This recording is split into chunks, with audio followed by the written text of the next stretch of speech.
Seguimos en zona de trabajo. Bueno, pasó hace un mes aproximadamente y hoy vuelve a estar con nosotros Mar Petersen. ¿Cómo estás, Mar?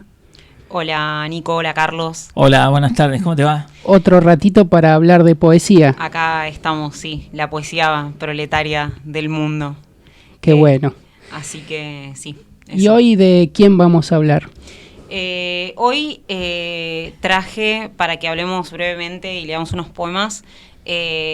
Por excelencia para mí el poeta comunista latinoamericano Roque Dalton, salvadoreño. Salvadoreño, sí. Una corta y ajetreada vida, Sí. no llegó a los 40 años. Vamos a arrancar por el final, lo mataron a los 39 cuando le faltaban 5 días para cumplir los 40. Mirá vos. Sí. Asesinado por sus propios compañeros del ERP, salvadoreño, ¿no?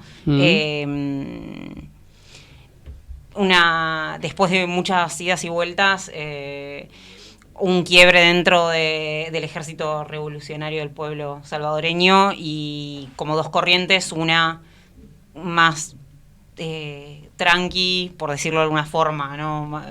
Más pacifista, si se quiere, o más como puntual a lo que querían apuntar, y otra un poco más guerra de guerrillas, más guevarista, y bueno, Roque quedó como una persona revisionista dentro de la línea del ejército y bueno, fue asesinado. No quiere decir que lo haya sido, sino que bueno, son las circunstancias también, ¿no?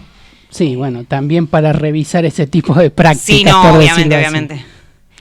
Pero bueno, él era poeta. Él era poeta, ensayista, militante, nació en el 35, el 14 de mayo de 1935, es hijo ilegítimo de un señor norteamericano que le fue muy mal en Estados Unidos y decidió ir a hacerse la América para el sur, terminó siendo un terrateniente salvadoreño, y hoy me quería apuntar un poquito más en como un par de anécdotas que hacen a la vida de Roque.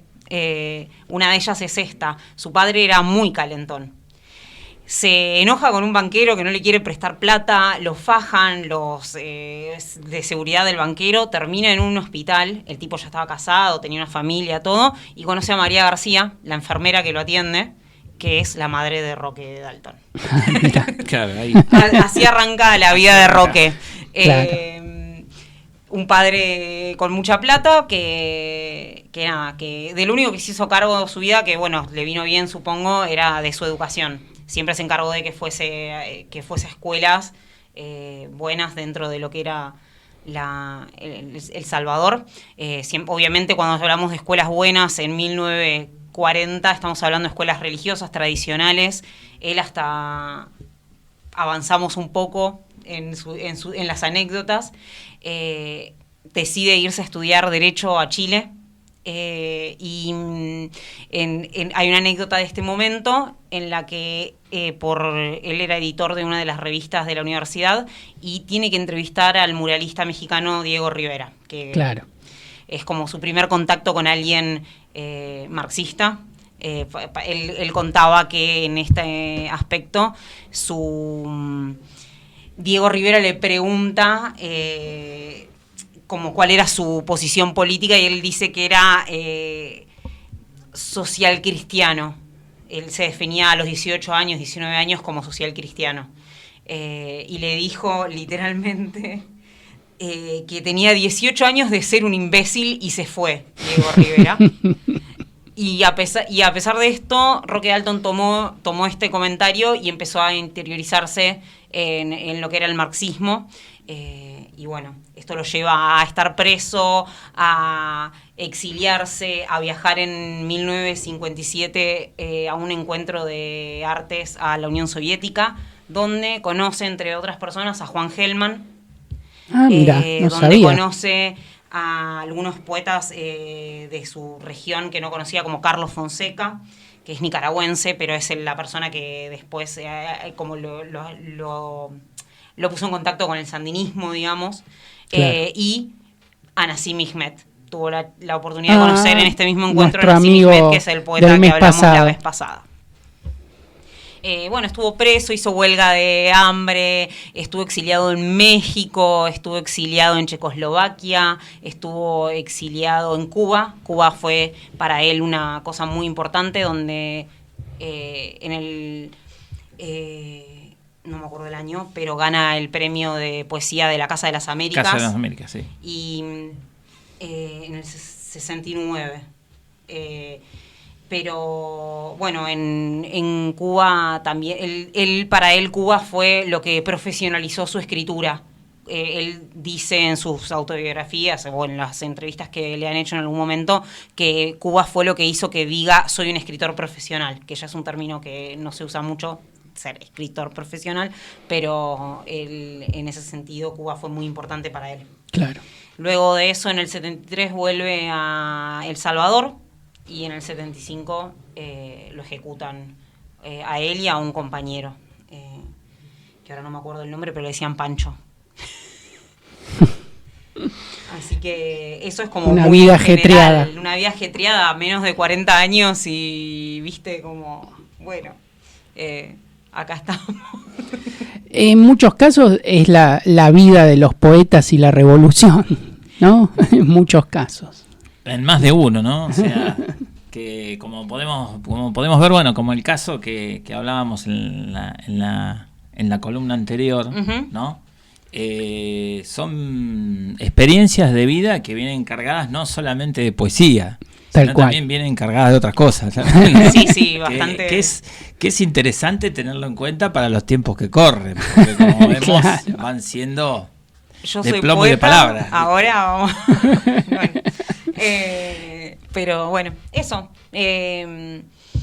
Más que nada, siempre ocurre mucho de gente que viene de un palo más academicista, pero bueno, él tenía para él el tema de no ser un hijo reconocido. A los 17 años el padre lo reconoce, porque originalmente él era solo García de apellido. Claro. El Dalton se lo agrega a los 17 años. Que es cuando su padre lo reconoce. Claro. Bueno, eso también le trajo también muchas diferencias con sus compañeros, porque iba a escuelas muy chetas, muy tradicionales, Claro. muy católicas, y de repente la gente con la que se junta es los hijos primogénitos de familias de superplata, Claro. digamos, y él era el bastardo, Exactamente. el bastardo de Dalton. Así que eso. Bueno, y después traje algunos poemitas para leer, Está bueno, dale si querés. si quieren. Vamos a... Poquitos son, no se preocupen.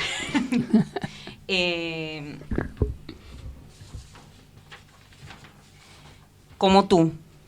Yo como tú amo el amor, la vida, el dulce encanto de las cosas, el paisaje celeste de los días de enero. También mi sangre bulle y río por los ojos que han conocido el brote de las lágrimas.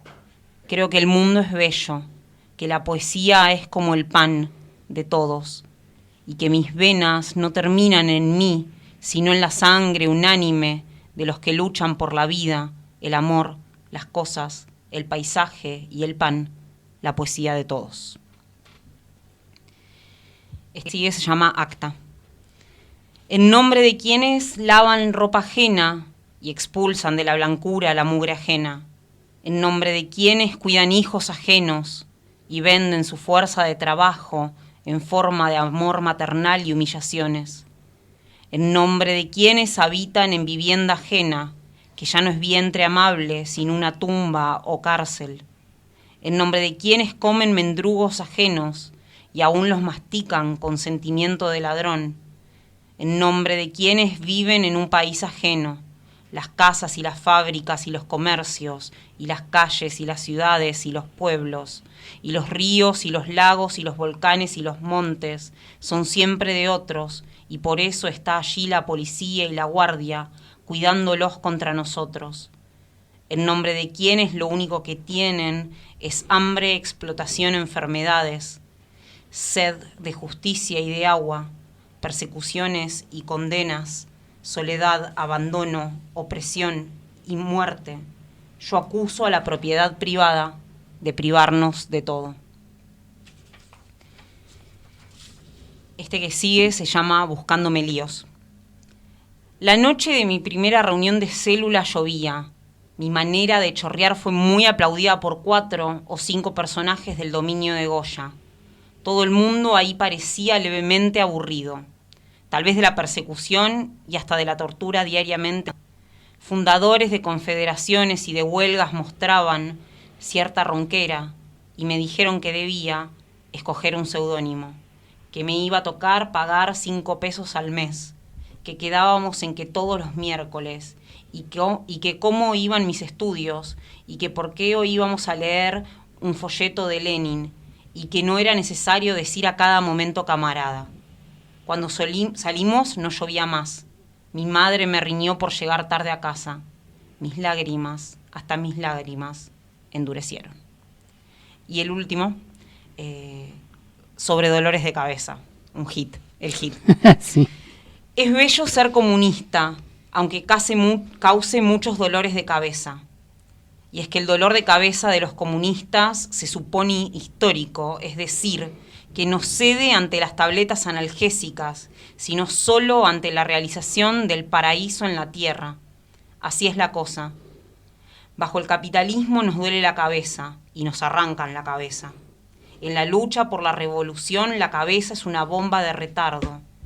En la construcción socialista planificamos el dolor de cabeza, lo cual no lo hace escasear, sino todo lo contrario.